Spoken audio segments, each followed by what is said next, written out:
How to have 2 primary weapons in Warzone.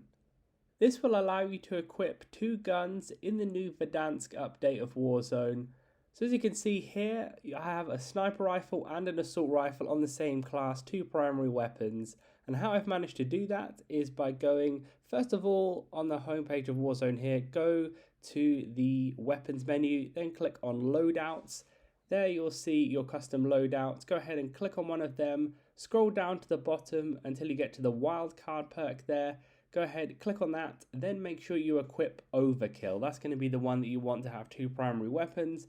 And if potentially for you, if you're new to the game, you may have not unlocked it, because if you go to the barracks, then click on progression, you'll see when it's you can unlock it. So for instance, right now on the new update, it's level 24. This might change in future, but you can also unlock it permanently with a prestige token. So once you've reached prestige 1, you'll be able to get prestige token, unlock it permanently for overkill, so you can use it at level 1. But that's how it's done. Leave a like on the video if it helped, and subscribe for more helpful videos.